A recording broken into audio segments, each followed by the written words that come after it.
This podcast is brought to you by Two Pits and Briggs Goalkeeper Training.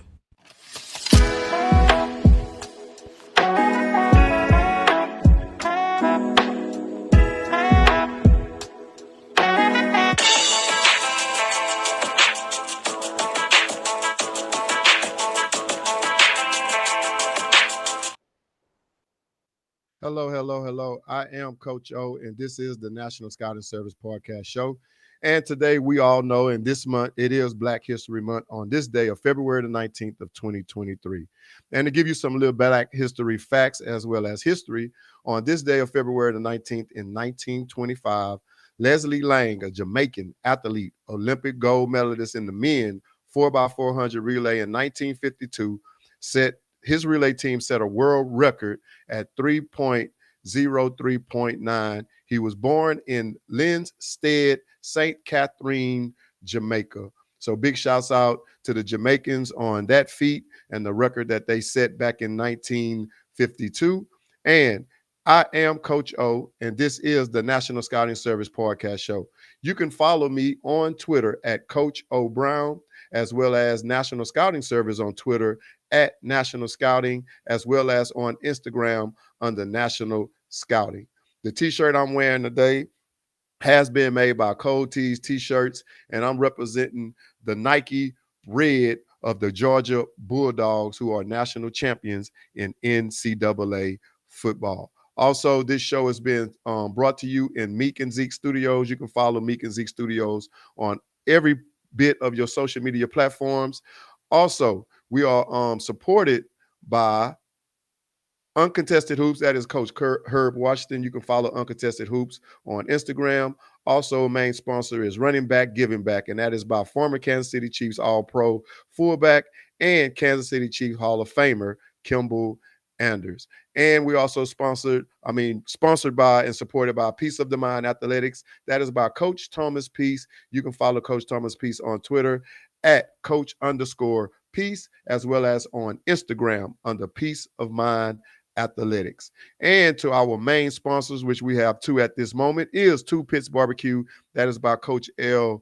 Campbell, and Goalkeeper Training by Coach Eric Briggs, which you can find on Twitter as well as on Instagram under Eric Briggs 8.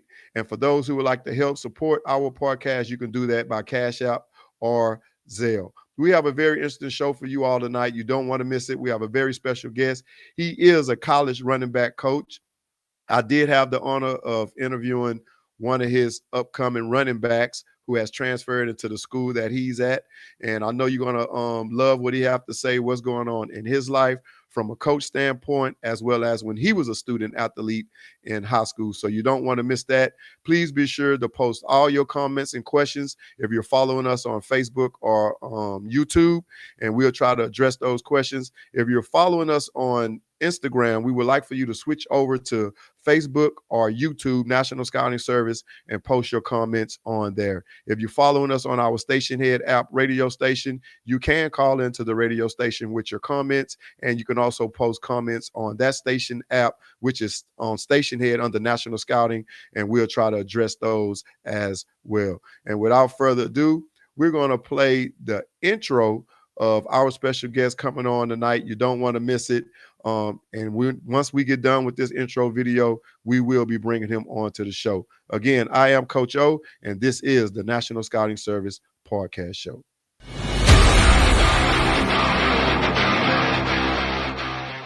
Here with Larry Warner.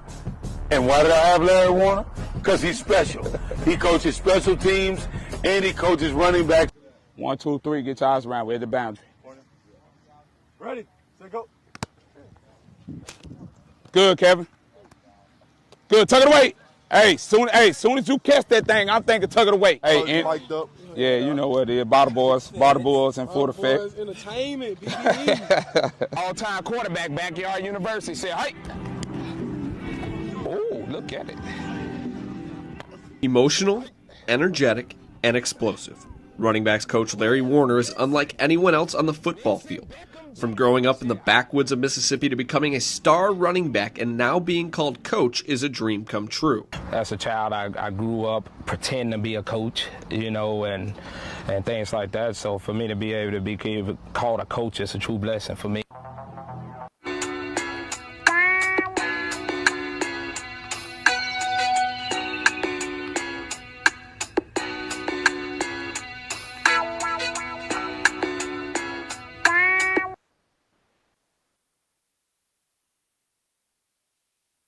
Well, I hope you all enjoyed that video, and that is our special guest, Coach Larry Warner, who is going to be with us on our show today. And without further ado, I'm going to bring him on, and he'll be on in a matter of about 3 seconds. And as we wait for him to come on, and he should be coming on now. Hello, Coach, man. How you doing? Welcome to the National Scouting Service podcast show, and it's an honor to have you on as our special guest, and I really appreciate you giving me the opportunity to be on our show. And if you would, go ahead and let our audience know who you are, where you from, and what school you're coaching at. First of all, I want to say thank you for giving me this opportunity. It's something that I've been watching your show since you interviewed my daughter, and I just kind of fell in love with it, for what you're doing and what you're doing for the kids and giving them this opportunity. So I just want to thank you for having the opportunity to be able to come here and just speak with you. Man, I really appreciate that, Coach. Before you carry on, I want to give you a round of applause, man, because that is much needed. And I always love having the opportunity to talk to college coaches as well as the student athletes. But with that being said, man, go ahead, and I ain't mean to cut you off. Go ahead and finish what you was doing. No, my name is Larry Warner. I'm currently running back coach here at Southern Illinois University, where I played at some place that been home to me. Born and raised in Vicksburg, Mississippi. Right now, I'm here, and then I got my wife and 2 beautiful daughters back in Houston. So, as a coach profession, that's what you get, man. You get separated, but it's all love when you got a strong support system, and just happy to be here now.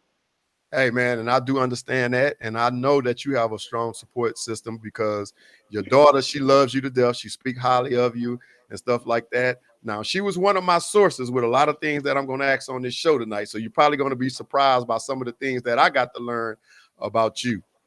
Well, we do have Coach Warner information rolling across the screen. You can follow him on Twitter at Coach Warner RB. That's for running back. And you can also email him at coachwarner21@gmail.com. So all you recruits out there that you're looking for a home, maybe you may be a fit at Southeastern, correct? Southern Illinois, Salukis. Southern Illinois University. Look at that. He's about to get off the show and leave right now. That was our rivalry. That's our rivalry. All right. At Southern Illinois, man, the Saluki. So if you're looking for a home and you think you're a good fit, you probably need to reach out to Coach Warner and see what things that they probably can do and help you with. Now, Coach, before we get started on the show, I always do this thing called Things That I Want to Know. And I do this with our guest that comes on the show because a lot of times it's an icebreaker, get a chance for you to open up and for our audience and our student athletes to be able to see what's going on with you in your life, as well as from being a coach, as well as a former student athlete like yourself and myself was once were. And one of the questions I have you with the things that I want to know.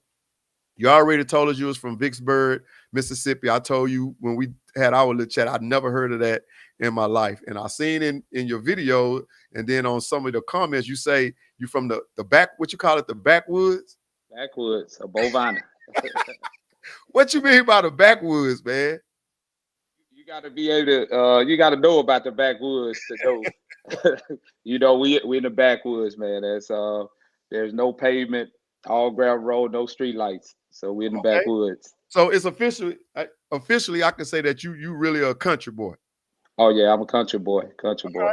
Well, it ain't nothing wrong with that, man. I'm trying to get us uploaded on the radio station I was having. Oh, and for those who are tuning in, we was late because it was Coach O's fault. I was having technical difficulties getting on everything, so it wasn't Coach Warner's fault.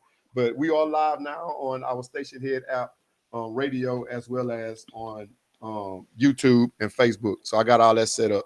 Now, one of my next questions I have for you is, and your daughter is watching the show, and let me post this up. She say, "Hey, Daddy," and I know she's really tuning in because I had asked her, was she nervous when she first came on the show, and she said a little bit, but your dad said he's not nervous, Penny. So I don't know if he's telling the truth or not. He said he stay ready for this, and he said you ain't got to get ready when you stay ready. So I don't know if he's trying to send a shout out to you behind that. But anyway, my next question for you is, what position did you play when you was in high school as well as in college? Running back. That's been my whole life. That's the position that I love. That's the position that I grew myself to be great at. Okay. Now it's another position that you played that I heard that you was pretty good at. I seen in some interviews, and your college coach was hoping that you would have got drafted in this position. And I heard you did a little punt return. Yeah, man. I was one of the baddest ones to do it, man. Kick off return to punt return. I can brag a little bit now. I'm old. Yeah. See, hey, I was a punt returner too, as well as a kick returner as well. And a lot of people don't know when you're doing that special teams play, especially as a punt returner, you're on an island by yourself. You know, you hoping for that 10 up front to try to get their blocks, but you can't really depend on it. So you got to have good hands. You got to have that quick 2-yard look, and you got to be able to make one step and go. And I tell them all the time, you got to be a man back there. You know, yes, sir. Oh, yes, sir. It comes with a lot of heart and courage to look up once and count that these guys gonna block and hold a block. If not, you by yourself back there, man. Now, I don't know about you, because when I return punts, I didn't do a lot of fair catching. I ain't want a fair catch. But that put yourself in harm's way a lot too. Oh yeah, I took my few shares of good licks now, but I ain't fair catching. It ain't in my blood. All right. Hey, now with you being a punt return or a special team specialist, I should say, do you have any dab in that on the college scene, or did you have some dab in that with high school? Yeah, so when I always help with special teams. You know, that's something a passion of mine. That's something that, you know, I done been a part of my whole playing career. And then, you know, I just recent was the special team coordinator at Texas Southern. You know, had the opportunity to do that, and we did very well at that. But I always had my hands in on special teams at Pine Bluff, Central Arkansas, you know, South Alabama, and things like that. So had the opportunity to do that, man. But you know, that's a passion of mine. That's something where I always felt like you can be free and you can be yourself. It's a lot of schemes in it, but most of it is just effort and that will and want to. So, and I like that aspect of it. And to be able to get kids, most of the time when you look at special teams, it's built up most of your walk-ons and kids that, you know, that would do anything just to get on the field. And those my type of dudes, man. I like dudes that go to war every day and trying to prove a point. I know that's right, man. I always used to tell the kids, you know, don't look down on special teams, because you're gonna always be the first one to touch the field, and then you may decide the game from special teams. So that's something not to look down on. My next question to you, with things that I want to know, and man, you kind of touched on it, and you have a running back that I'm glad that's going to be playing under you. How tall are you, man? And I ain't talking about your roster height. He's talking about your roster height now. Hey, roster height always wrong, man. I'm 5'3". Are you serious? Yeah. Man, well, I'm 5'5", coach, so I ain't that far from you. But you know what? It's crazy. Nowadays, if you look at the NFL, they go into the shorter players because they can play special teams. A lot of them playing running back now, and they play in the slot. And then for you to be able to get recruited, which we're going to get into that, you know, later on, for you to get recruited, do you think that kind of played in the way back then when you was playing like he's too short? And then, you know, in middle time, now they were talking about we want the 6'5" and the 6'3", and now they're going back down. So it's fluctuating. Yeah, man. If I was in this era, man, I'll still be playing right now.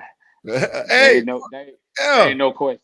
You know, these kids, hey, they blessed, man. So, but you know, back then it was all about they wanted bigger guys, and I understood that. You know, for me, it was just giving it everything I had with every opportunity that I had. You know, so that was my biggest thing is I really wasn't never competing against nobody but myself. There you go. And I was competing against myself to be great. And I had always set that standard for myself. And I knew, you know, being 5'3", around that time. And when I played 155 pounds, I knew at some point that it'll come to an end, that people got to pay millions of dollars and decide that. And I understood it's hard to give it to a 5'3" guy. Yep, yep.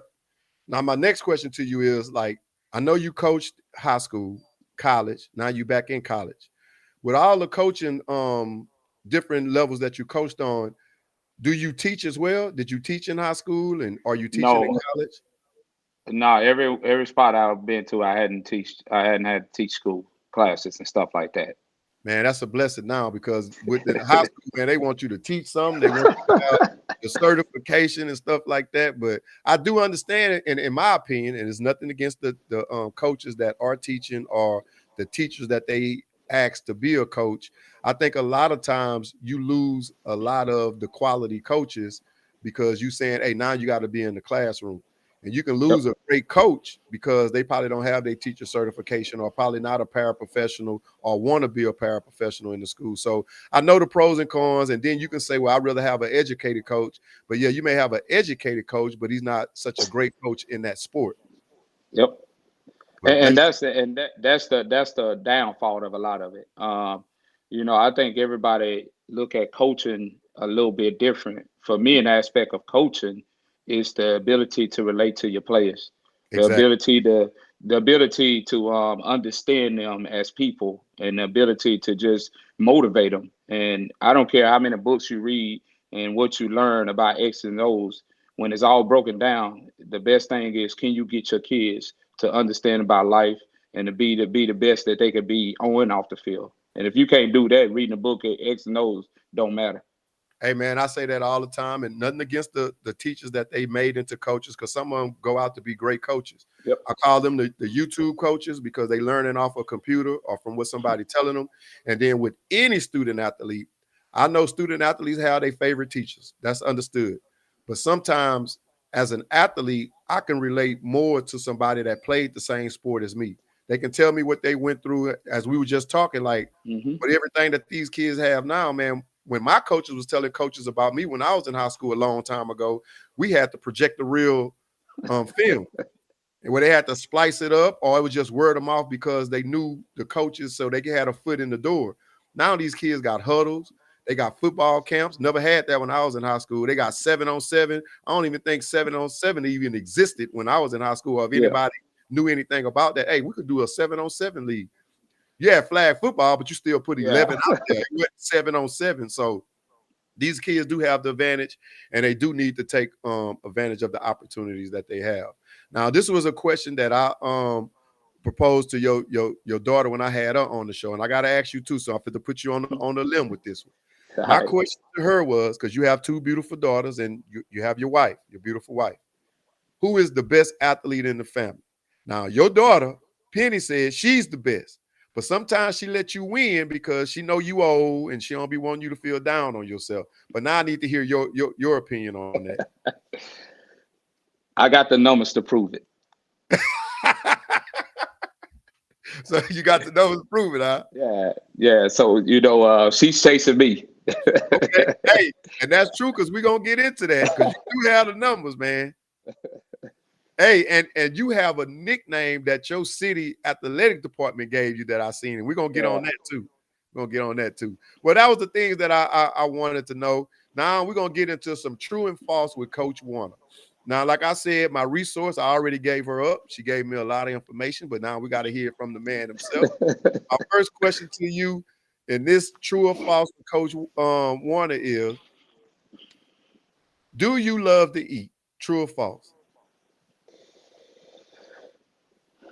Yes. I'll say yes. All right. Well, that's true, because my source said that you love to eat. My next question is, who is the best cook in the family? Is it you, your wife, or your daughters? Oh, it's my wife all day. Oh, okay. So you're a smart man, because if you would have said you, she'd have been like, when you get off, she probably like, if you get off that show, I ain't fixing nothing. Right. I agree on that. But hey, cooking, I sit on the couch. Okay. All right. Well, hey, I can't cook neither, man. So we'll leave that to them. My next question is, do you love seafood? Is that a true? Oh yeah, I eat seafood all day, every day. Okay, now is that because Mississippi around a lot of water, swamps too? So is that Now I just grew up with like any seafood, crawfish, shrimps, anything. I love seafood. okay? And I'm the same way. I can eat that every day, man. If I had the opportunity, it wasn't so expensive. I'm from Galveston, Texas, which is an island. So I grew up on nothing but saltwater seafood. So I love it. Now I heard you said crawfish. You like fish. What else you said? Yeah, Shrimp. anything, Do you, anything. do you Oysters, I was about to say that. oysters. Now, how, Yeah. how do you eat them? Do you eat them raw, fried, or both? I like them charred. Like when we live in Mobile, down in Mobile and Daphne, we used to go to this oyster place. They doing char grill. That's the best I ever had. Okay. Because I eat them any kind of way. I have had char grill. I had them fried. I eat them raw. I love eating them in raw. Do you eat raw oysters? Yeah, I done ate them all types of All way. right.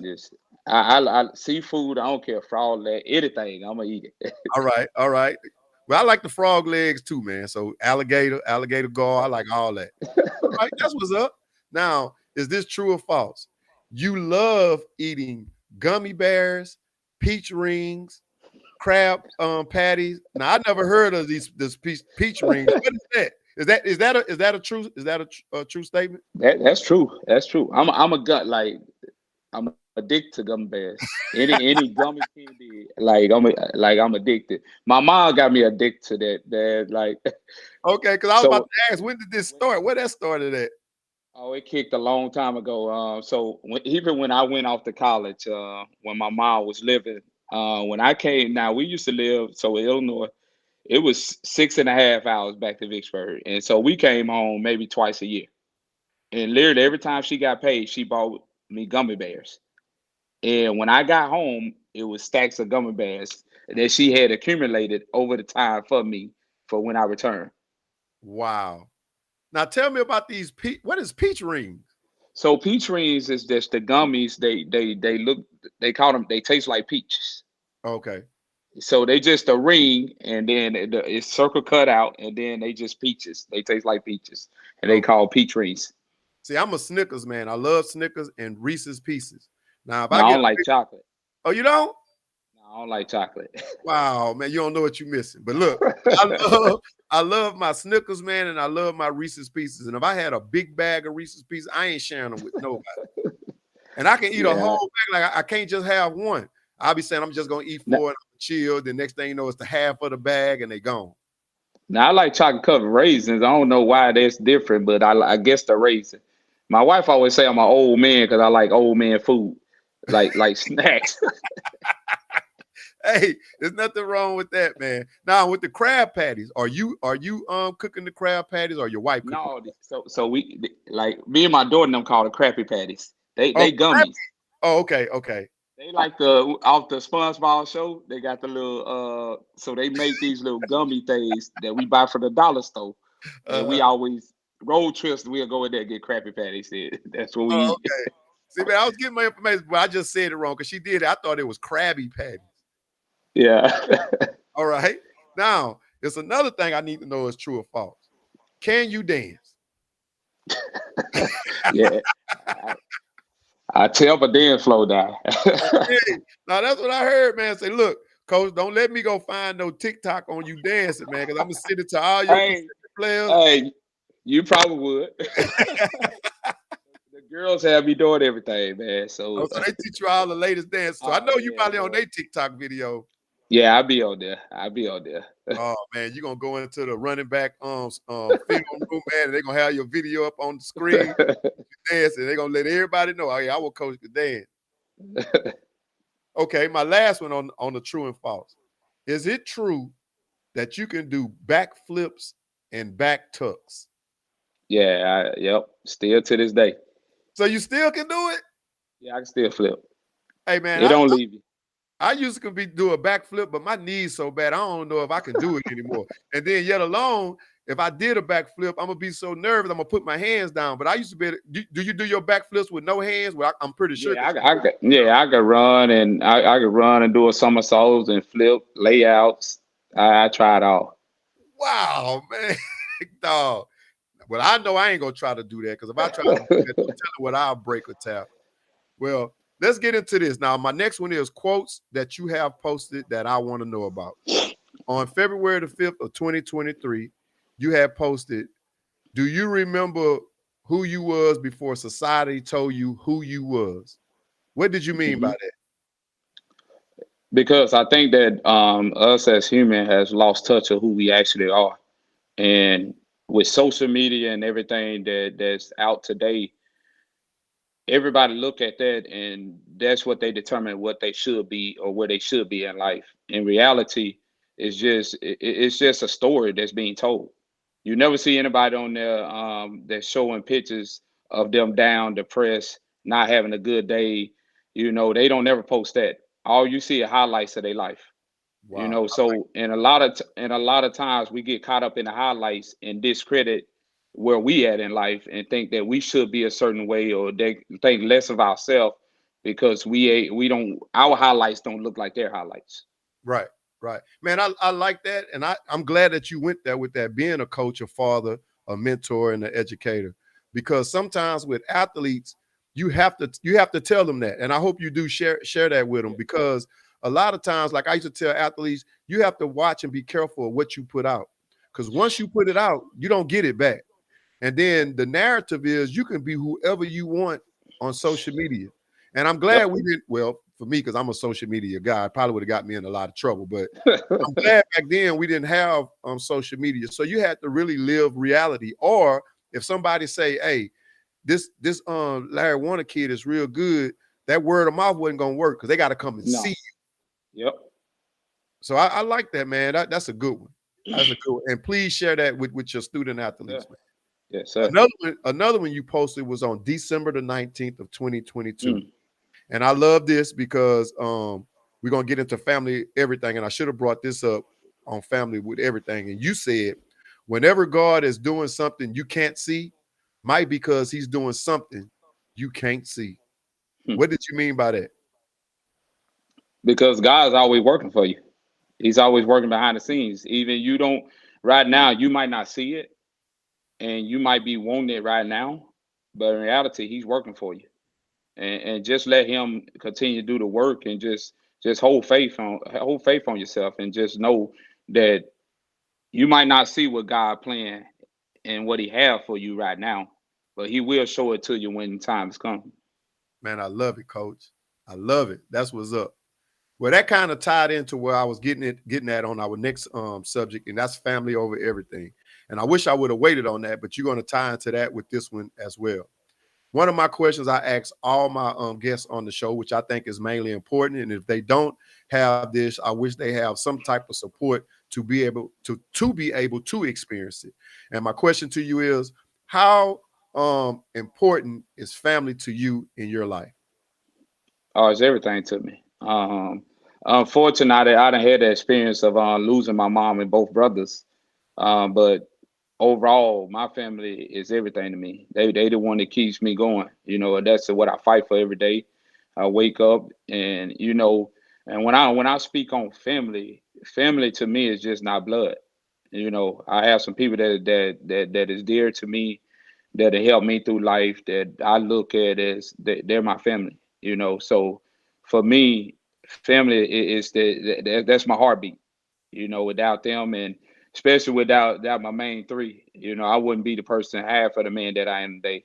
Because they push me every day to just get up, and even when I'm not feeling it, to just keep fighting. And I want to be able to change generations. So I feel like that's been put upon me to just rewrite everything that my family had to go through, so that we can enjoy the better life down the road, and my girls, can experience something totally different than what I had to experience. Man, I love it, Coach. And you know what? On one of my close friends, and he probably get mad at me saying this, but he's my brother, two of them. And when like how you say, sometimes family not blood. And if I was to address them as my friend around you, they'll get upset because they're like, nah, man, I'm your brother. Yep. I ain't your friend. I'm your brother. So I do get that.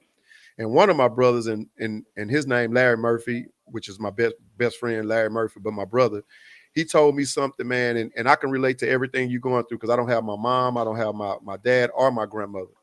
And he told me sometimes you never know what a man going through unless you talk to him. Because sometimes you need people to talk to, because our ego get in like, man, I ain't gonna tell Coach Larry about this. I don't feel like bothering him. But we probably going through the same thing or experience the same thing. Like you say, you don't have your mom and your brother, and you want to be able to give them experiences that you didn't have. And a lot of times our kids, as well as our student athletes, don't know the things that we doing from them behind closed doors. Like, you go home and rest, but we probably stand up stressing because of a bad day that they may have had. We ain't had a bad day, but it's a bad day that they may have had. So I do like that, Coach, man. And again, I can't keep saying it, but just keep putting. And I know you pushing for your daughters, but like you say, when you got them running backs in your film session or in your room, them are your kids too, because for the 4 or 5 years you have them, you're my responsibility, believe it or not.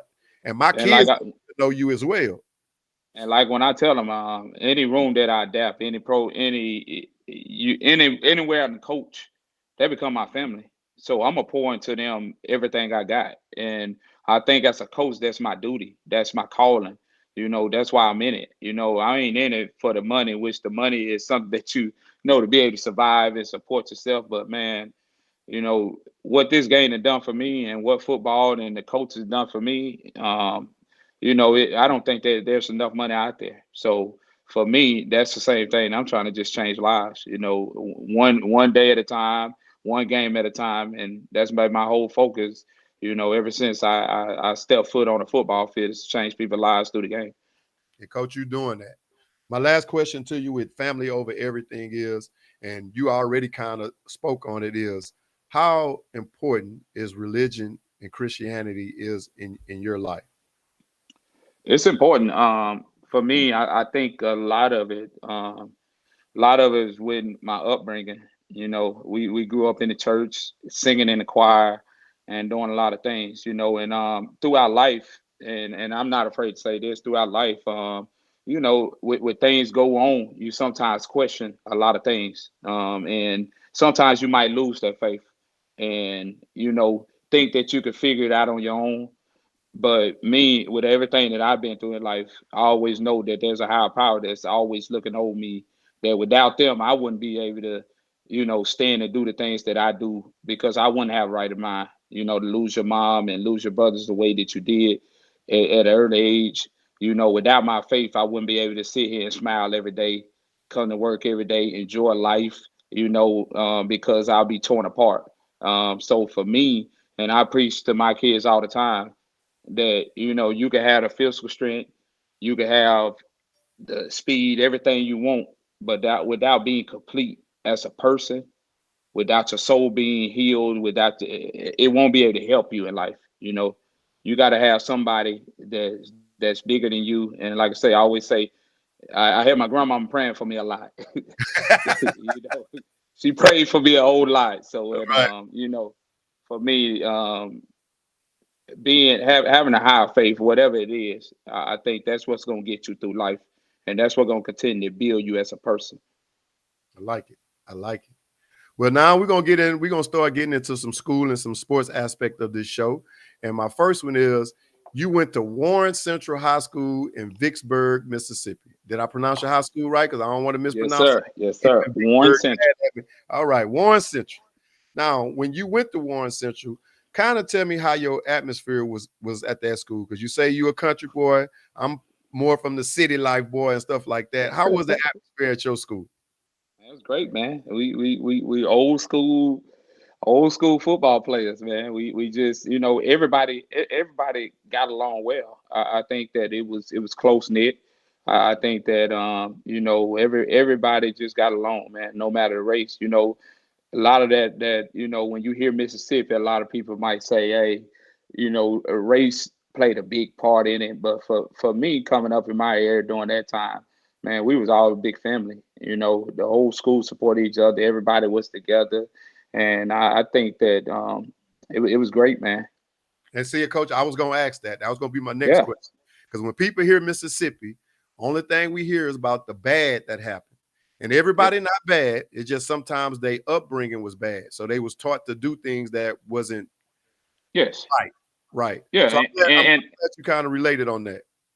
And that's the thing that when you hear Mississippi, a lot of people, that's the first thing that they want to think about. But for me, I got people that I consider family, that's of the other race and things like that. So it's always been good for me.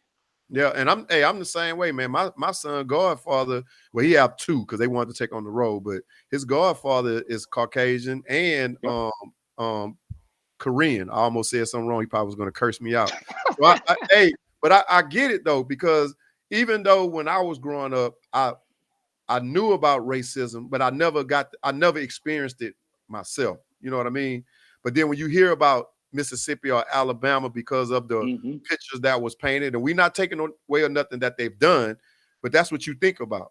But to be able for you to clear that up, like, hey, y'all people was cool, and you had a good time, and some of the people of the opposite race are close friends. I'm glad that you got to experience that, and it wasn't something that was too hard. Now, when you was at Warren Central High School in Vicksburg, Mississippi, what was your academic expectations as a student as well as an athlete? I'm gonna be honest with you. There was no expectation.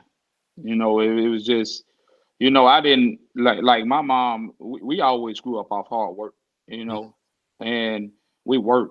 Everything that we do, we just work, So for me, education wasn't really something that was pushed because I don't think that all my family knew was work. You know what I'm saying? And we was gonna find a way. And unfortunately, they grew up in times where with a big family that you had to take care of the kids and things like that. And so my mom, her education level wasn't as high. And then I had other family members that followed.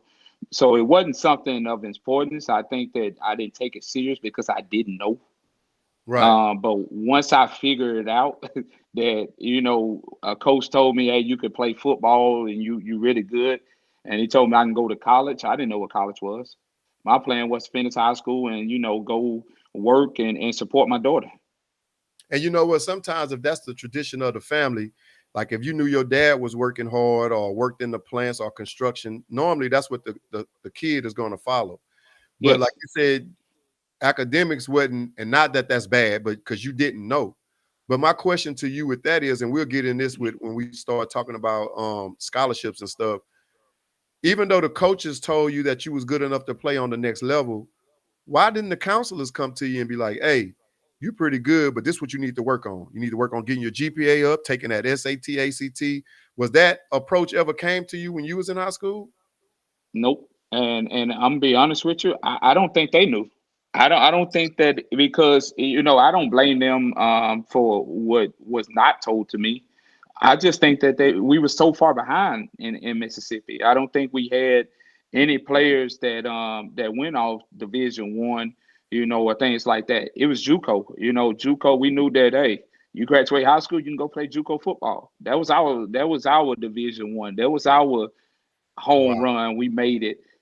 So I don't think that any counselors or anybody would ever ask to, hey, do a transcript on this, do an eval on this kid. What do we need to be able to go to college? So I think nowadays that it's being pushed more because I think coaches have a better understanding. So I just think during my era, I don't blame them for not telling me and things like that. I just think during that time we was all learning, and unfortunately, somebody, with doing that time for us, we have to be the ones that take the fall for it. But hey, we all didn't know.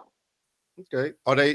Is it a lot better now back at Warren Central now? Yes, it's a lot better. We got kids going D1 and things like that. I just think, just like now with me, if I knew back then about education and things like that, I would have been a better student because I'm a smart person.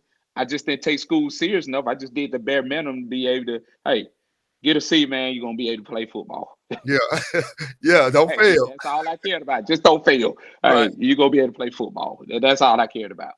Well, I'm glad they got it together because I sure was going to proposition with you, man. Like maybe one day me and you go up there and give a seminar about, and they hear that story. But if they doing a lot better things, man, I commend them on that. That's my plan. That's my plan. This summer. That's on my agenda to have a seminar to be able to just educate because I don't want kids to lose out on opportunities by just not knowing.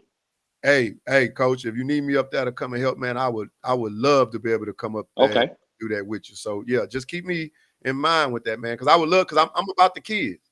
I'm about the kids, man, and I'm about hoping that they get some good success and being led. Not saying that they're not leading them in the right way, but get led in the right way, because sometimes they need to hear that story, you know, about, hey, back in my days it wasn't like this, but now y'all got great opportunities. Yes. Get to them camps and do this, take the SAT, do all that stuff, do the right thing, and take your grades serious. Because if you're not a qualifier, I don't care how good you are. Nobody, It don't matter. It don't matter. It don't matter. Okay, now let's keep it moving. What was your favorite subject at Warren Central High School? Math. Wow. Love Man, math. Love math. not me, man. That math is tearing me up, man. Like still to this day, like I just love numbers. And it all stemmed back from my 8th grade math teacher, Miss Arnold. Just the way that she had taught math, and the way that she delivered it to me made it so much simpler for me, and helped me. Like I always just want to be like her, you know. And that's still like today in my coaching, the way I coach and things like that. I used the way that she was teaching me, because a lot of teachers was just straight lecture. Hey, it's this.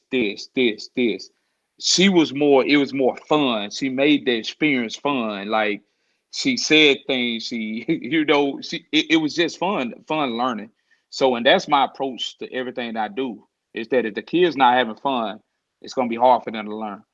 And saying that's what I was told too. I was told that it wasn't that I wasn't good at math.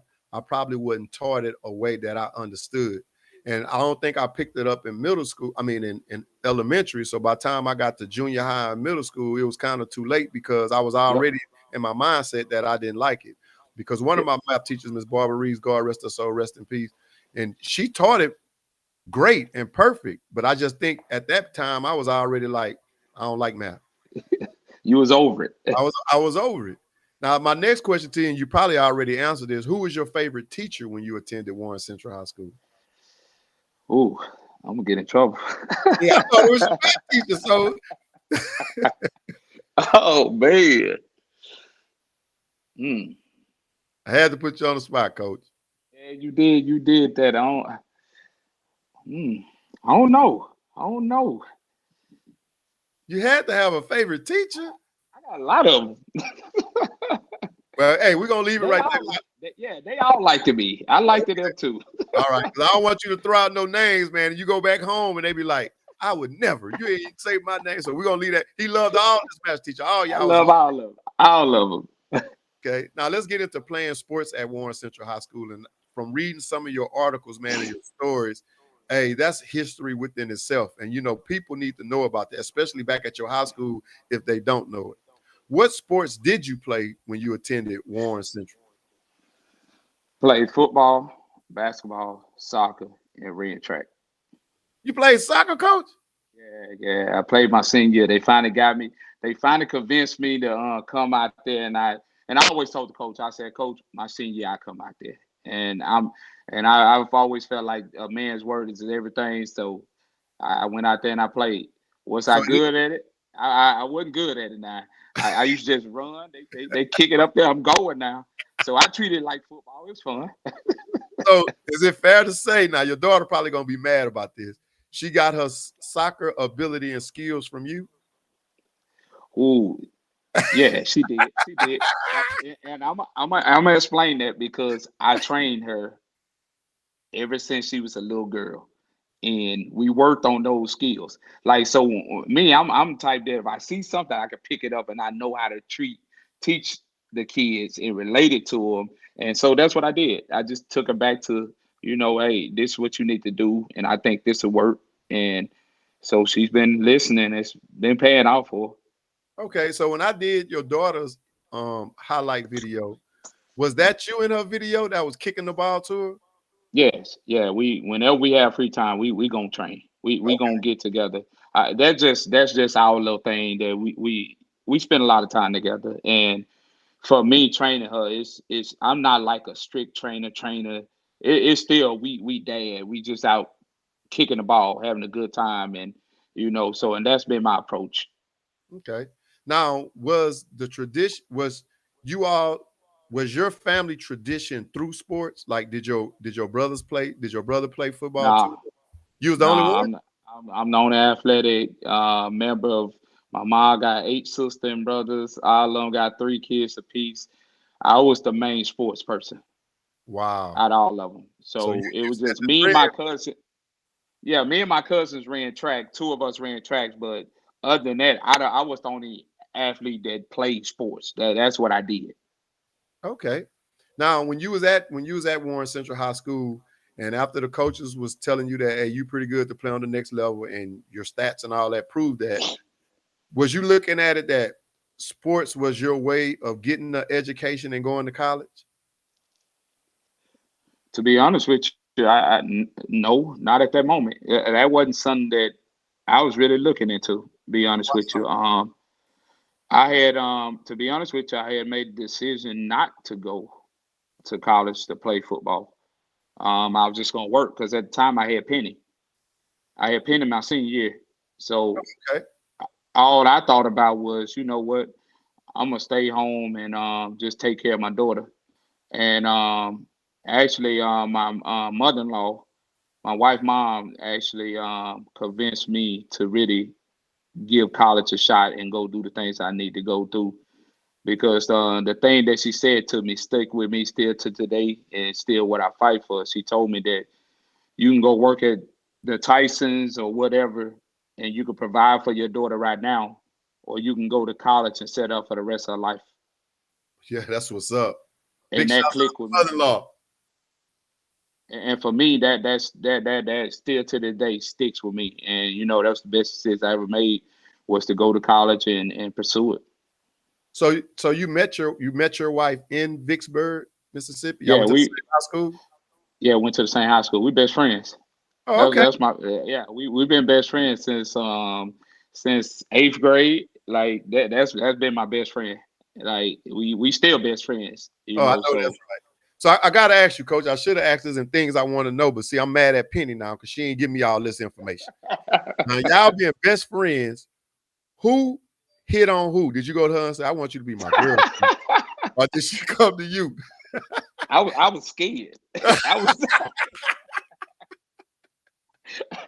I'm gonna be honest with you. My initial thought was, all right, I'm gonna get in and okay. I liked her from the jump, but you know how you get too close and then you like, man, I don't want to ruin the friendship now. So that was my whole deal. I got in. I was like, okay, we cool. Boom. I like her as a friend. Now, if I tell her I like her, she might not want to. So I just left it alone for a long time, and then when opportunity came, present itself, we made it work. All right, man. You're a very blessed man, and congratulations on that. She probably say, nah, that ain't how it went. Yeah, he tried to talk to me, but I ain't want to talk.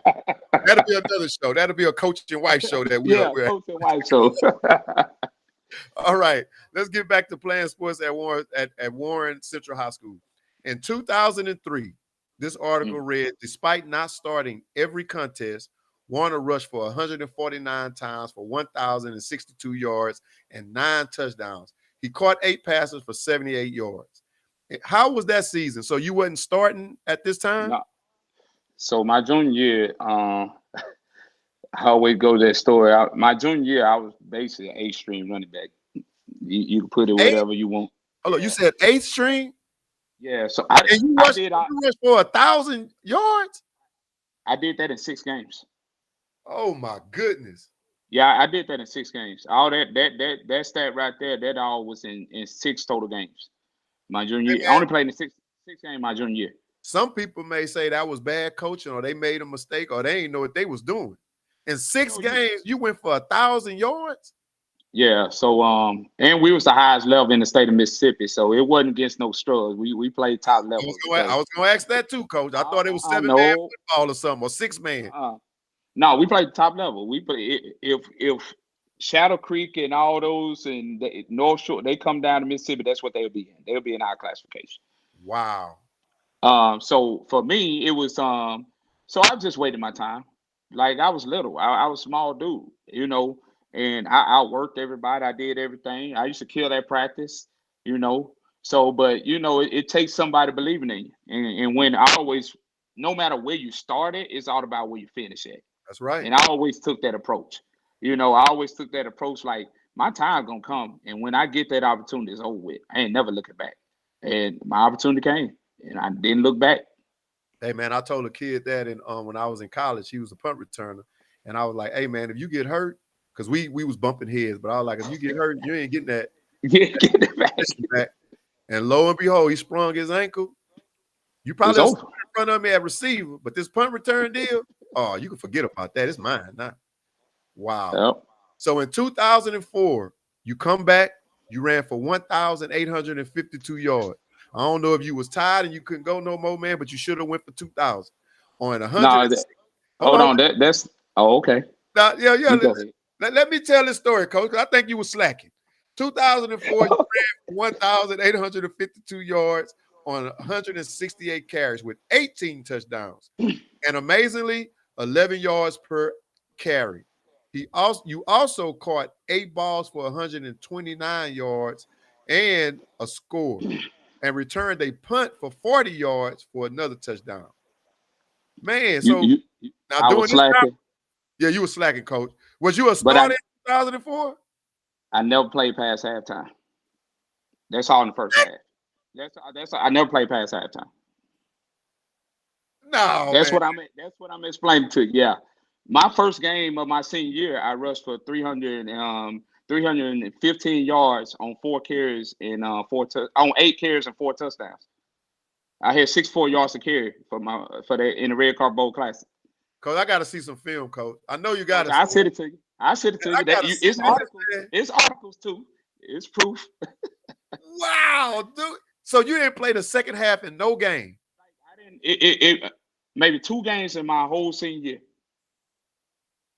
We was averaging like 40-some points a game. I fractured my we was going in as the number 1 seed in the playoffs, and I fractured my ankle on the first carry of the playoff game. Man, I read that article, and I don't know if I came back and finished. I finished that game though. They were saying that you was telling the coach like, I gotta play, like you play. I gotta play. They were saying that you sprained your ankle, so you had fractured it. Yeah, I had fractured the ligaments and torn the ligaments and all that stuff in the top, and it was it was one of the ones where it could heal on its own. It wasn't nothing like just actually broken and all that stuff. Man, hey, to all you Sukis out there, I'm not saying that you're supposed to play hurt, but you better not go to coach talking about, coach, man, my ankle. He gonna be like, ain't no excuse, man. Ain't no excuse. Ain't no excuse. They know that. Like I still get out there and run with them. Ain't no excuse. Hey, with my receivers, I used to get out there and show them that I had the best hands. And then, like when I was top cornerback, he'd be like, "Well, run some routes on me." I say, "You get 2, and they ain't gonna be deep. So if I get you off the line, that's on you. I ain't trying to hear that. Let's go another round and all of that. No, I'm an old man. You get 2 routes, and that's it. But I like that because I worked out with my athletes and everything in the weight room. Still to the day, man. Yeah, that's what I'm talking. See, that's coaching right there, man. That's going. Now, my next question to you is, I heard from somebody that you used to have this superstition deal you used to do when you was in high school. I got to hear it from you, Coach. I don't want to hear it from nobody else, and I'm pretty sure I got a good source, but she ain't tell me about the girlfriend, boyfriend who liked who, so I'm going to have to ask your wife about that one on another show. I heard that you used to like to paint your big toenail before every game. Yeah, red. Coach, what's up? You got to explain this, man. Why the toenail? I don't even know, to be honest with you. Like, so my grandmother. So I remember my grandmother as a kid. I used to wipe my grandmother. She used to like clip my granddad's toes, and she used to paint it clear and whatever. Just taking, manicure, doing this thing. So I would never forget. It was one day I saw some red fingernail polish, so I just painted my big toe red and just went on. Forgot about it. Put the sock on, went on about my business, and I never forget. In the locker room, I looked down my toe red, and I'm like, boom, go out. I had a great game, and then from that point on, I was like, shoot, I'm gonna have to paint it, keep it painted red. Hey, now I'm posting this article on Coach Warner so you all can see if you following us on YouTube or Facebook. So you should be having that coming across your screen. Now, my next question to you is, I know you was the stud on the team.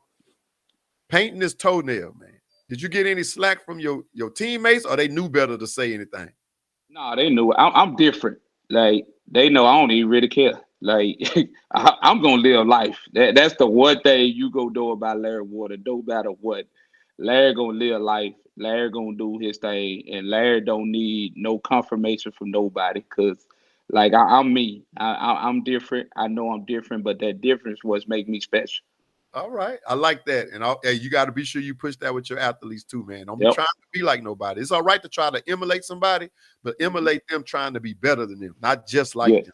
So I agree Yep. with you on that one. Now let's talk about playing college ball.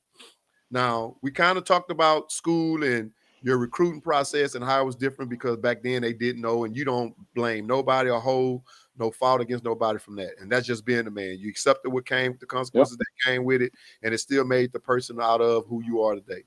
Playing college ball, you went to Mississippi Gulf Coast Community College in 2006, correct? Yes, sir. All right. And you led the team with 1,237 yards, so you wouldn't stop it. No. When you went to Mississippi Gulf Coast Community College, first off, how was the atmosphere? Because a lot of people have so many bad things to say about JUCO, not a good facility, not good equipment. And when you went, did you go in as the starter, or again, hey, I got to do all this over again and prove a point that I'm the one who should be back there?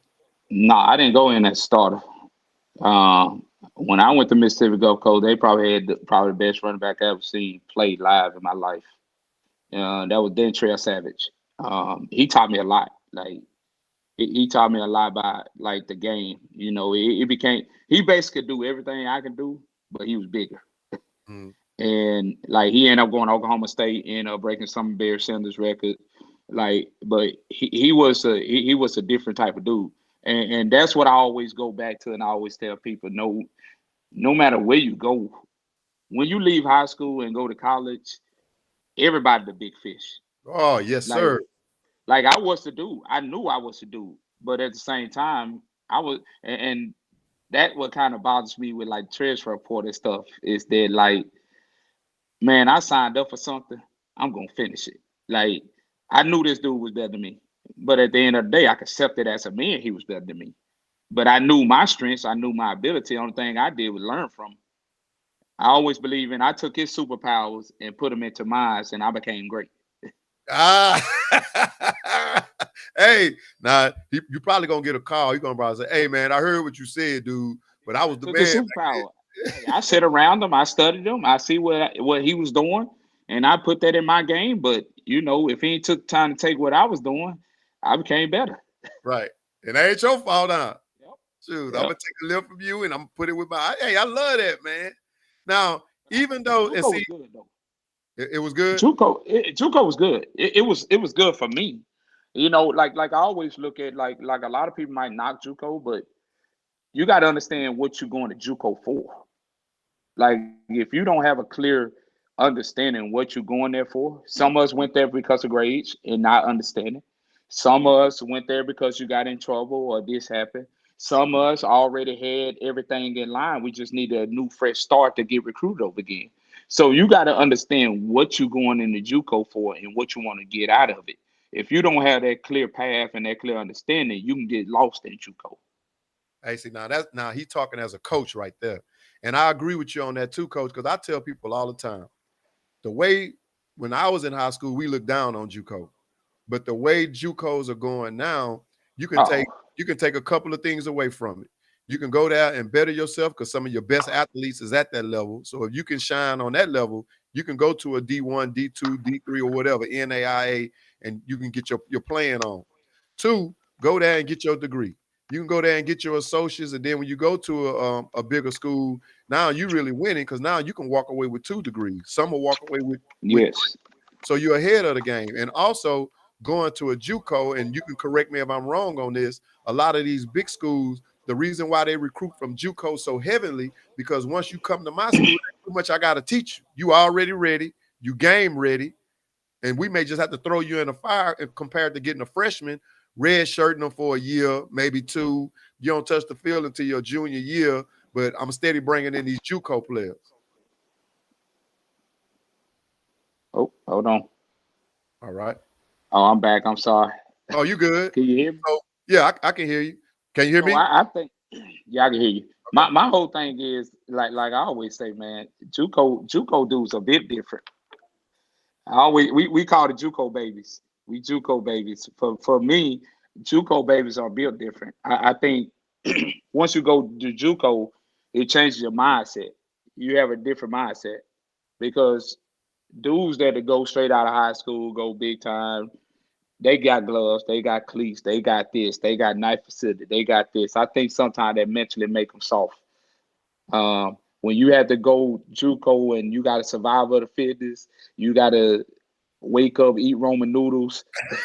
It's cold, and you ain't got you ain't got no money. People around you, it's just rough. You see people sneaking out at night to leave because they can't handle it. There ain't no regulation how long you can practice or what the coach can do to you. So man, you gotta be different. You gotta be built different. And I think once you get to the next, you go to the next part and wherever you lead there, it's easy. Yeah. It's easy. And Everything life is easy to you. and you're gonna work your butt off because my thing is I'm Yeah. trying to get out this environment. So if you're in front of me practice and you want to take plays out, I'm gonna be whooping your butt every play. Oh, and they talk about it like, man, you get off campus checks, you get to eat in the cafeteria every day, good meals, man. Sign me up. I didn't care where I went, sign me up. I'm ready to eat. I'm like, it don't matter. Yeah. Now while you was at Mississippi Gulf Coast Community College, yeah, you was talking about the guy that was in front of you, but we cannot leave out when you did get that opportunity, you was a national junior college All-American. Yeah, that was my goal, man. That was my goal. Once I looked at that wall and I saw all American up there, I was like, man, I'm gonna be all American. I ain't got no other choice. So, for me, and I always look at my life as just leaving a legacy. I always go back. How do you want to be remembered? And you get remembered by doing stuff that other people didn't do, And a and lot of leaving your name. All-Americans neither. Yeah, and leaving your name on the wall. So when they speak of you, they always associate you with leaving your legacy, and that's what I always want to strive for. Man, I know everybody back at home, man. I know they proud of you. I know Mississippi Gulf Coast Community College is proud of you because not only did that lead to you being an All-American there, you also, I'm gonna wait till coach get back. Oh, I'm sorry, I'm Oh, back. you good. Yeah, not only did you leave a legacy there, it provided you with an opportunity of going to Southern Illinois University, the Salukis. Now, before we get into that, a Saluki, I had to look this up, man, and it's a frail dog. Yeah. But so, man, if I'm playing against a Saluki, I'm like, hey, man, I'm gonna run through that little frail dog. So tell me about the Saluki, man. I didn't even know what that was. I see you representing the shirt too. I didn't have Oh a clue yeah. what a Saluki was. So a Saluki, he might look frail, but he's one of the most durable dogs you can find. He's a Egyptian war dog. Oh, see, I didn't know that. I didn't know that Yeah, part. so he's an Egyptian war dog. He's one of the oldest breed. He's one of the oldest breeds in the world. Okay. So, but he's a super smart, instinctive. He can run. You just imagine him as a greyhound, but smarter. All right. That's what he is. Okay. Now, playing college ball at Southern Illinois University. First question, what made you decide to go there? And when you went, did you go in as a starter or you was behind somebody again? I chose Southern Illinois because of, and the reason I'm back, to be honest with you, because of family. Um, to me, when I came here on a visit, it felt right. The people here, the community, the support that they give you is all genuine. And the biggest thing for me was that I wanted to bring my daughter and my wife with me. We weren't married at the time, but I wanted to bring them with me. And a lot of coaches looked at that as a distraction, and a lot of them didn't want me to bring my family. They thought that it would be something that'll stop me. But when I talked to Coach Kill and everybody at Southern Illinois, they was like, "Yeah, you can bring your family, you can make it work." So that made it a no-brainer for me. Man, dude, when you have that, we talked about that earlier, the support system, family, it just makes things a lot worse because now you don't want me to bring my family, but you're going to have me on this field, which is a violent sport. And I ain't going to be all the way in tuned in because I'm going to be worrying about, especially if your wife call and say, hey, our daughter's sick or we need you to come home. And hey, I can't come home right now, but I need you to come home. So now you're trying to find out all types of ways to get home. God forbid, if it ain't something bad, I got to get this money to get home. But when you got that support system and they behind you, man, why not for me signing to go here? Yeah, and that was my whole thing was I wasn't going nowhere if I couldn't take my daughter and my family. Like just for me, is that like I wanted to be a father. Like I couldn't see myself not being there to raise my daughter. And you know, it's crazy. I don't mean to cut you off. It's crazy you say that. You said because you wanted to be a father. Now in coaching, you're supposed to be teaching and grooming young men how to be better men, respectful, be modern citizens in society. But you don't want to teach me how to be a man by telling me my family can't come? Yep. Wow. So, and I knew then that wasn't for me. That wasn't a fit for me. So that was the best choice for me. I made the best decision and it's still paying off now. I see. Now, while you at Southern Illinois, did you play your first year? Did you start or was you behind? All over again. I got to work again. Work again. Always meant work for me. This time, I never forget my recruiting pitch. It wasn't a recruiting pitch. It was truth. Coach Keogh, when I came in here, he was like, man, he said, first of all, you little. He was like, you little. He like, you real little. Because you and he's a short dude too, but he looked at me like, man, you little, like I'm 5'3", 150 pounds soaking wet.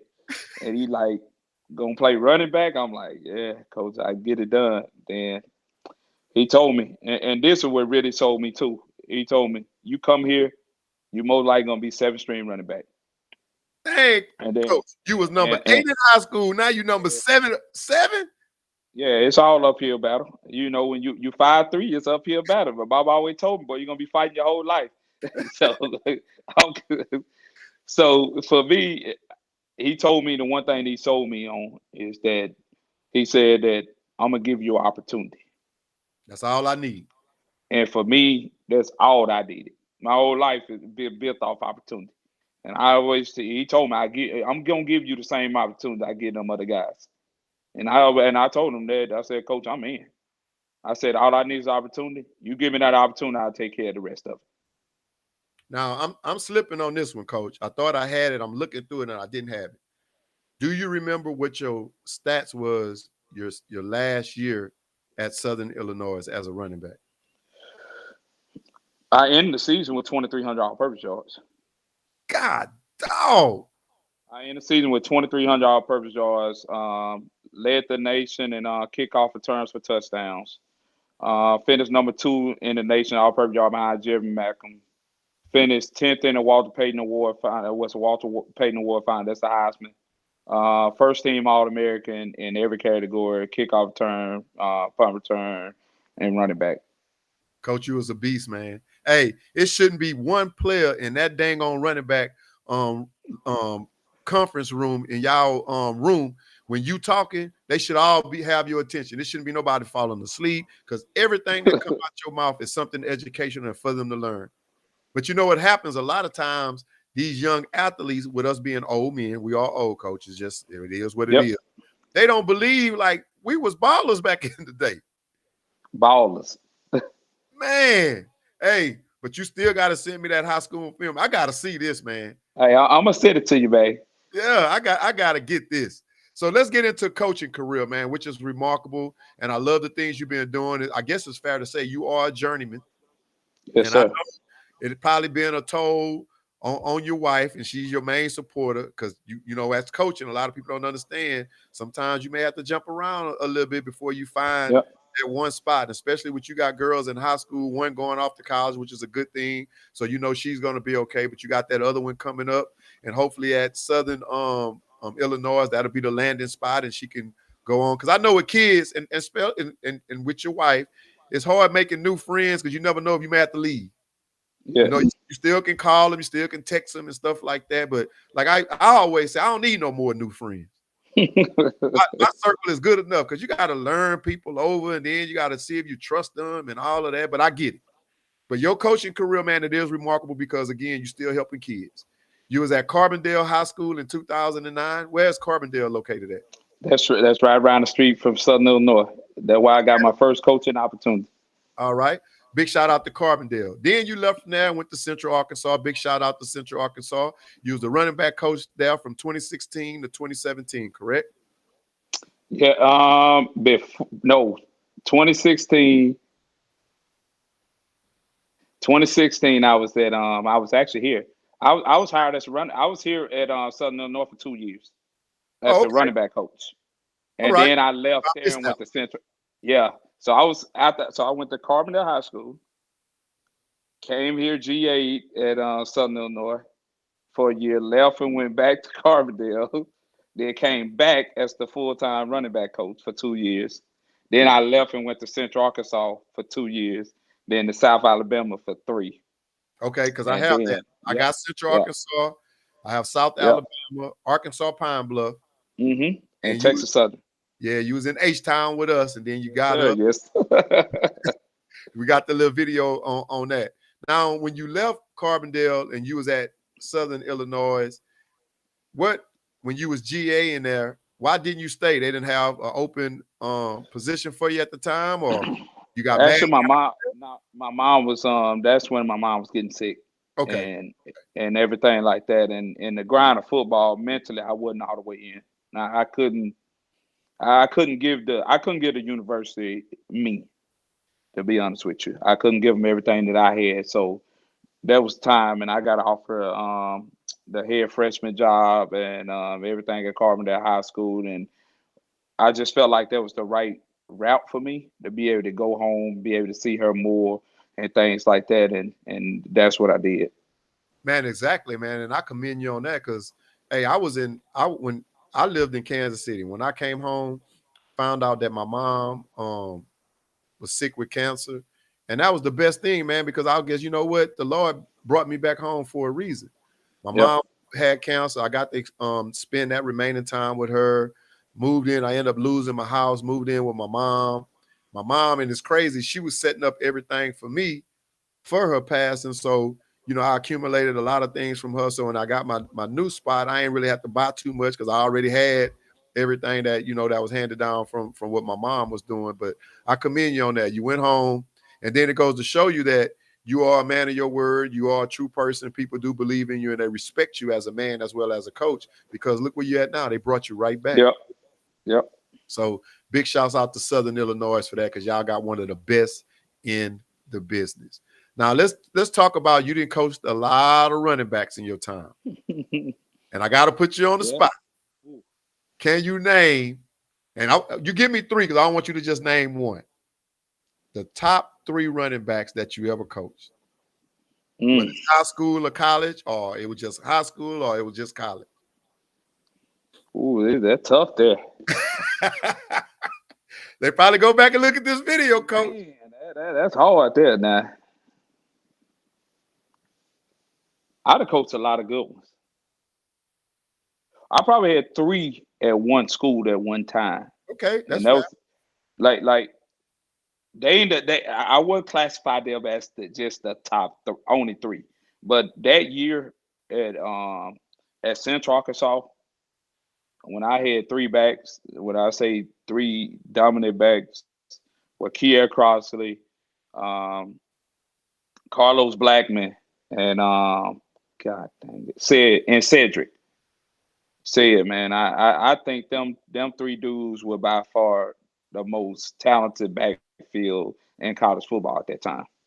Did any of them get a shot at the league or Canadian ball or arena or anything? No, you know, different things transpire, and I had them when they was young, and I ended up leaving going to South Alabama. But I always wish that I would have finished it there with them 3, because I'll look back at that 3. You know, 900 yards, and and over 1,000 yards, all-purpose yards. Wow! Between the 3 of them?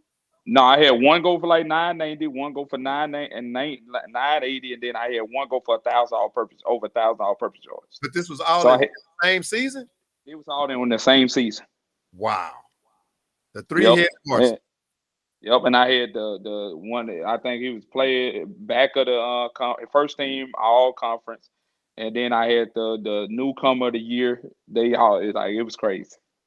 Man, and then you know what? Like you said, when you had to leave, sometimes what people don't understand, man, when you grow close to these kids and they see you as a father figure, a mentor, or a big brother, and sometimes that can be detrimental to them. Like you leaving, and even though you explain to them why you have to leave, it don't register with them like that. They just thinking like, oh man, coach leaving us. I'm not leaving you. I'm still here. You can still call. But like we talked about earlier, when you got that ego and that young mentality, like I ain't gonna call coach. I ain't gonna make him think I need him, but that's not necessarily the case.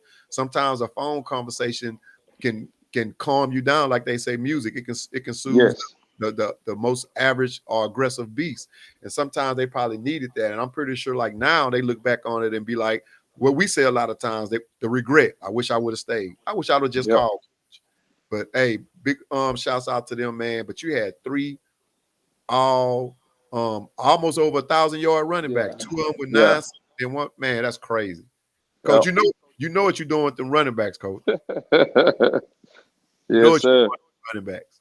Now let's get into being recruited as a player as well as the recruiting as a coach. Now, one of the things I always ask some of my athletes, which I did, I posed this question to your daughter, and her answer was remarkable. I love it. And I asked these athletes, do you think from the high school standpoint, or we can say JUCO too, do you think it's the students' responsibility in their recruiting, the parents' responsibility, or the coaches? Now, my answer that I said, I think is 50-50. If you're fortunate enough to have two parents, which I told your daughter, now, I think with both of them splitting it, that's 25-25. They can make sure that you're getting your grades, doing the right thing, checking on your GPA, things of that sort. If you just have a single parent, maybe that parent don't know.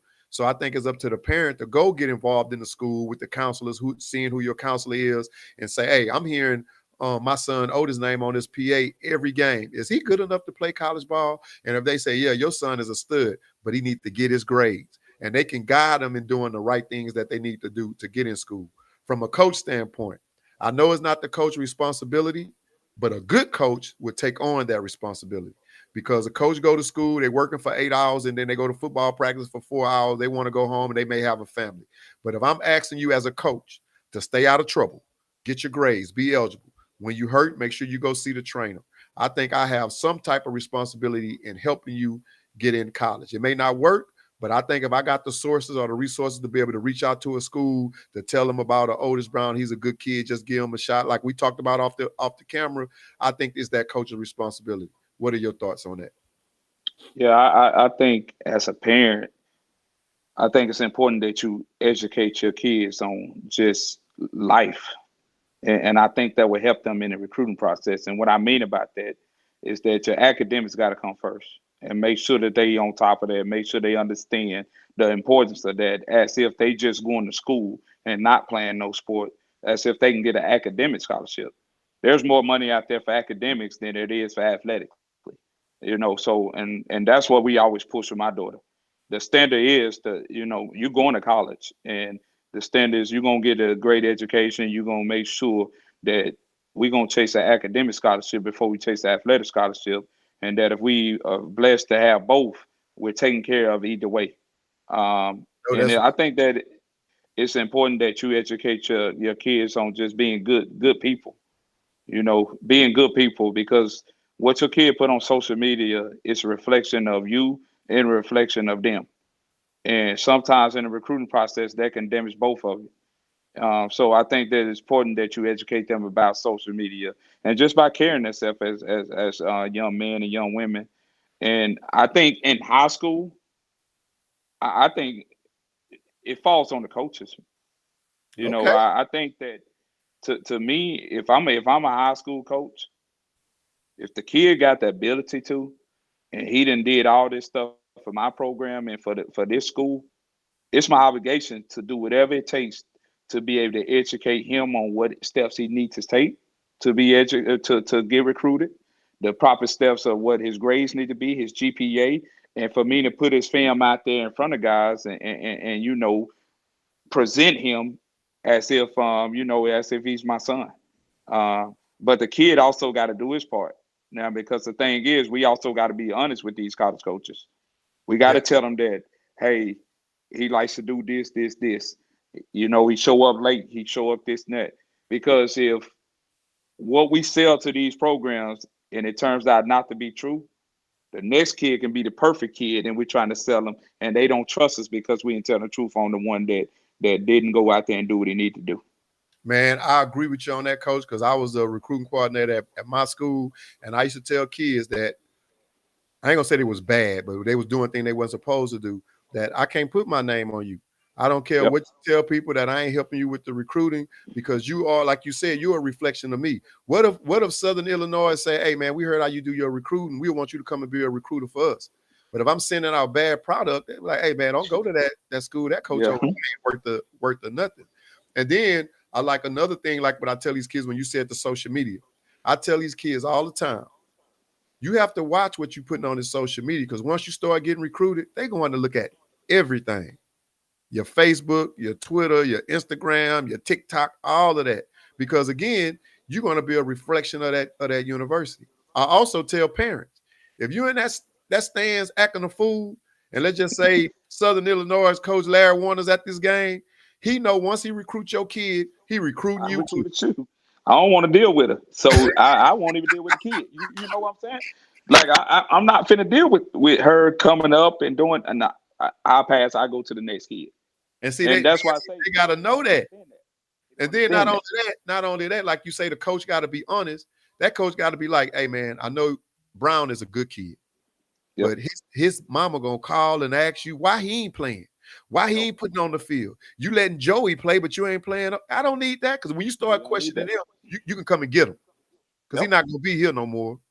But I'm glad you brought that up, man, because a lot of, like you said, if the parents don't know, somebody had to educate them on it, and sometimes that do. And I'm glad you said it's the coaches. I didn't want to say that, coach, but this coming from a college that they have to know that, and a lot of them do not know that.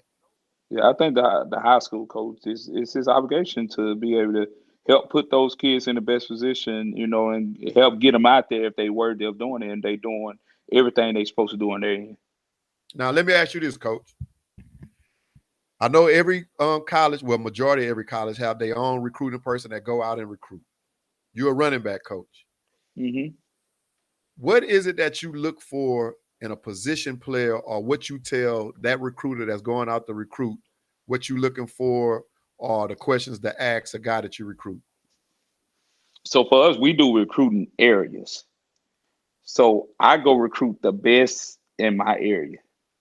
So I might be recruiting a linebacker or center, whatever position. So that's how we do it. And majority of the colleges to recruit specific area. Then we trim it down once we identify who we want. But our main question is, the first question I'm gonna ask the coach, and I'm gonna ask the player: do you love football? Do you love the game? Because that's very important. Because when you love something, you're willing to go the extra mile for it. But if you just like something, there's gonna be times when you're gonna sit there and like, well, you know what? I ain't gonna do that today. I'm straight. Like I'm gonna sleep in a little bit. I ain't too much worried about it. But when you love it, you say you love it, you're willing to do whatever it takes to get it done. And my next thing is, how is he as a person? How is he as a person? You know, because sometimes when you get kids that so stuck in their ways and don't want to change, and then it can affect the team. You know, do you want to find out, do he fits the core values that you guys have in place at your program? And if he don't, can you get him there? You know what I'm saying? So that's a lot of things we look at. Can we get the kid there? To me, I want kids that got a history, that got something, that have been through something. You know, I think that's important, because they've been through something. They got something they can fight for. Because once you've been through something and you've experienced something tough, I think that gives you that sense of motivation that I don't want to return that back to that. And I want to do something better. If they hungry, man, they just got to be hungry. Yeah. Like I don't want no soft dude. I'm like I get fired up with it because like they'll quit on you. They'll quit on you, baby. Hey, plain and simple, they'll quit on y'all, coach. They'll quit on you when things get tough. They're gonna fold. I want to do that been through something. Right, and don't want to go back to the environment that they don't want to go back. Yeah. So if you quit, and I can understand the grade stuff. I can get the grade stuff. Like if they are qualified and they borderline, like that's my job to help them get through this thing. If you give me the effort, I can understand it because I was that kid. If they would have judged me and said that hey, Larry still he ain't smart enough to get it done, they all would have been wrong. I just didn't know. Right. And then like you said, and the people at your school didn't know. They ain't know about the SAT. Like ACT, I'm like, I don't even know what that is. Which I don't know what that is. Like, so how you expect me to pass something that I don't even know what I'm doing? Right. You prepare me for this. They, like, hey, these kids talking about they taking the PSAT to practice. We didn't have that. We had no practice, man. No tutor, no this. Man, you go online. I didn't even have a phone. Like, so how I expect to like I'm using my friend phone to call my wife. Right. Hey, that's what you say, because I want somebody that have been through it, because I know you're gonna fight to get through it. Yeah, that's what's up. Now, on my final topic that I wanted to discuss with you tonight is how do you feel about NIL deals for high school and collegiate athletes? Do you think it's a good thing or do you think it's a bad thing? And before you answer that, let me give you my opinion. I think it's a good thing for the high school and the college athletes, but I think you have to be careful with that because once they get this money, some of them will get big-headed and they feel like, well, I got an NIL deal and my coach don't even have that. On the college level, you get the NIL deal, especially if it's big money. Now you're not doing the things that you need to do to get you there because you get complacent and then you're thinking you're bigger than the game. In my opinion, whether it's in high school, I think the parents should control it, or if they get it, they should put it in a CD bond and say, hey, you can't get this money until you graduate. That's just my opinion. In college, I think they should give a kid a little bit of the portion of the money up front, and then you get other portions of the money depending on what you do each semester. If you fail the first semester, you don't get to touch that money. We know it's yours. It'll go in the CD bond. If you pass the third semester or whatever the case may be, then we'll give you the money from the second semester to the third semester because you got your grades up. Then if you're an athlete and you decide to go into the league and not get your degree, I would say that they should put that money in a CD bond. And then if you come back to school and graduate, you get your money. But we know some athletes decide not to go because they're making all the money. And then if you don't come back and get your degree in 2 years or a year, however they set it up, that money gets to go to the program that you played for. That's just my opinion. What is yours? My opinion, I think that I'm in between. And the reason I say that is that the original thought of the NIL deal was by far the greatest thing, I thought, for student athletes to actually get paid, to be able to help get them through things, because there were so many rules where you couldn't feed kids, you couldn't buy them extra meals, you couldn't do this because of NCAA regulation, there's extra benefits. And I thought that was the most crazy thing ever, because back in the day when you tell a parent that, hey, I'm going to take care of your son, I'm here for him, he go through tough times, I'm here for him, but due to NCAA rules, I couldn't go buy him a meal because he's hungry. And the parents feel like you lied to him. Yeah, because it's an extra benefit. This kid, something happened back home, he needs to get home, but you can't pay for his flight. So the NIL deal originally was for that, to fix all that. But it got all screwed up when colleges found a loophole through this thing. And they started using that as a recruiting advantage instead of what it was originally for, to help give kids and be able to make money off their brand.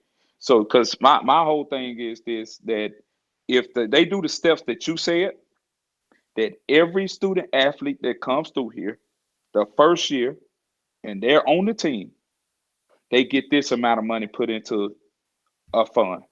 The next year they get this amount of money. The third year they get this amount of money. The fourth year, and once they graduate from the program, they can receive that money from that institution. Now, if they leave in the midst of it, the money goes back to the fund, back to the school. Like, I think that's a brilliant idea. I think that it will set kids up later on in life and down the line. But the problem that it run into is that, okay, you take me, for instance, I'm a star athlete. I'm out there balling. Now, it's a bidding war for me. That's when the transfer portal and all that come into play, because now it's not an NIL deal, name, image, and likeness. No, it's by me going to pay the best player. Yeah. You get what I'm saying? Like, and now you ain't the best player. Now you get no money. You basically, your name, image, and likeness ain't worth nothing. So now you telling the best player they getting paid all the money while you helping him, and you the guy that's blocking for him on the old line or whatever. Man, it'd be hard for me to block for you. Yeah. And you getting paid all this money.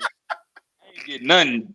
Like, what old lineman gonna get paid an NIL deal? Don't nobody know them. Don't nobody follow them. But they do all the work.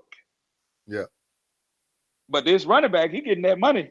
Like, he getting paid. Doing it by himself. Doing it by himself. Ain't nobody made a hole for him. He doing it all. But like, that's my whole deal. Like, I'm with it if it's for the right reasons. Yeah. I'm against it when it becomes a bidding war. Hey, that's my thing. Like you say, I ain't think about every year, because I was thinking about the semester, but that'll be a good one too. And like I say, Every year. Yeah, but something, it got to be some type of standard to it, because then you get these, like you say, if I go to, I ain't gonna say no school names, but if I go to Coach O University, I can probably make $5 million over there. Yeah. But if I go to this school that got a lot of television exposure, now everybody gonna see me every Saturday. I probably can get 10 million over there. 10 million. Now, as a kid, you gonna turn that's why I always go back to. You ain't going to place that because you love that place, because you grew up watching that team. I'm going because of the money. Like, it's hard for me to turn down 10 million, tell my mama I ain't going to this school for 10 million. I know my mom would have told me. Well, if you don't go, you better go to that school. I don't care what you got to do. You better fake it till you make it. You going to that school. Better tell everybody you love that school. Everybody. You send that money home when you get it. Yeah. Hey, Coach, man, we coming to the end part of the show, but I got to ask you something. And I should have asked you this during the recruiting process.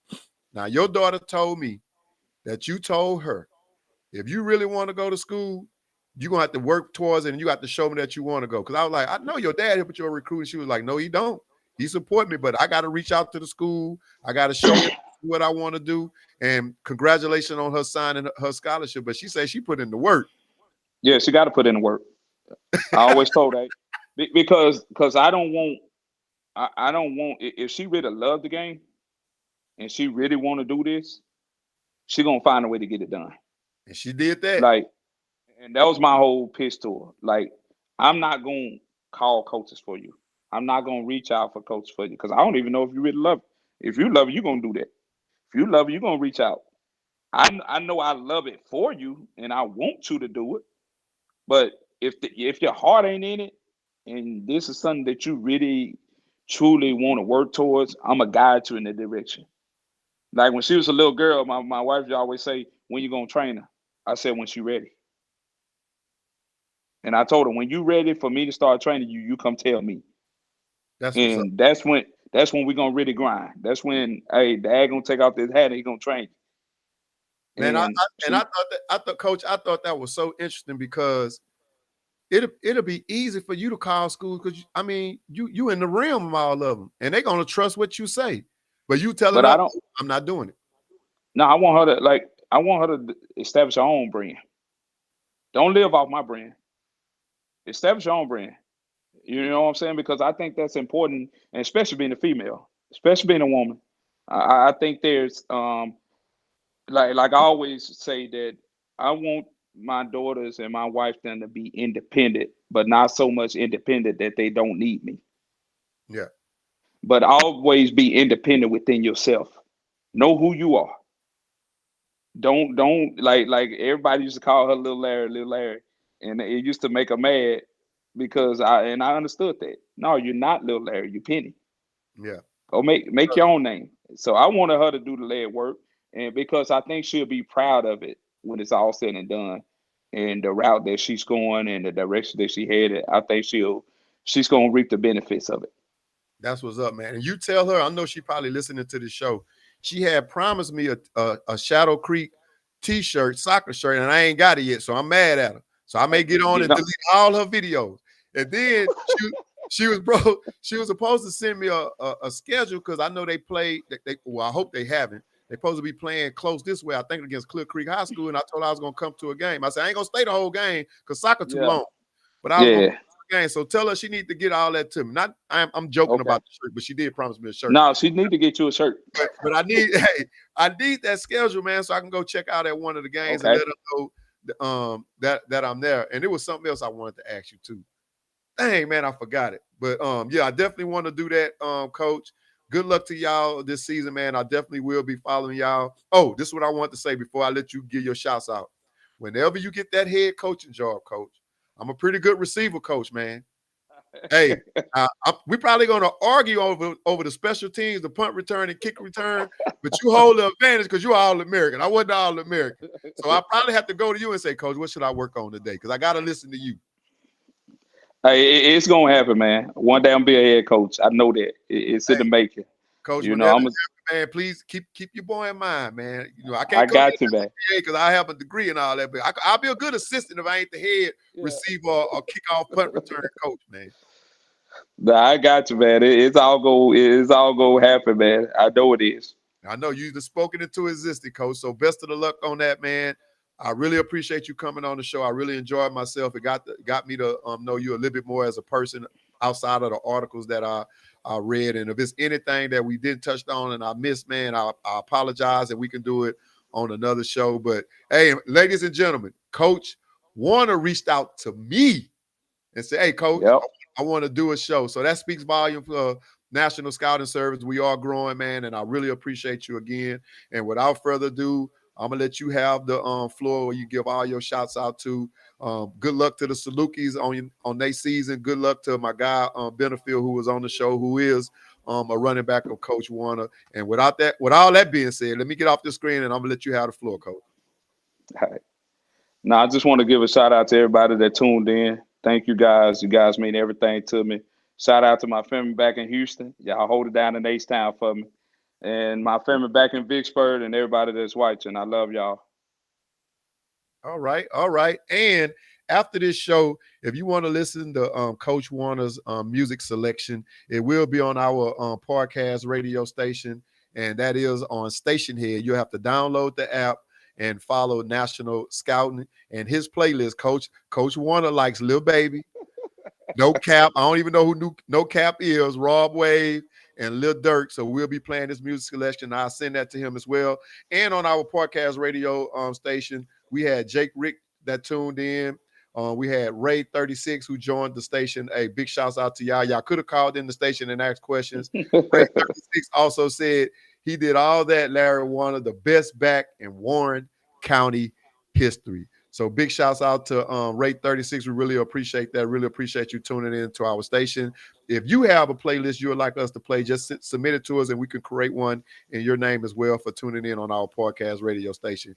Coach Warner, I appreciate it, man. It's been great. I'm about to get off. I'm going to take you off the screen. I'm going to play this outro video. I'd like for you to tune into it. And until next time, my brother, man, I really appreciate you and good luck to you this upcoming season and as well as to the Salukis in y'all upcoming season. Yes, sir. Thank you. Hey, man, not a problem. Appreciate you. All well, right. that was Coach Warner on our show, and I really appreciate him coming on our show. And he is a Saluki at Southern Illinois University. I hope I ain't messed that up again because I kept saying Southeastern, but it's Southern Illinois University. He was our special guest on the show tonight. Again, I am Coach O, and this is our podcast radio show. You can follow us on Stationhead. You can listen to this broadcast on Stationhead once it's uploaded, as well as on Spotify as well under National Scouting. And you can also tune in on our YouTube and our Facebook page as well. I am Coach O. This is our National Scouting Service podcast show. And as I always say, I gotta go.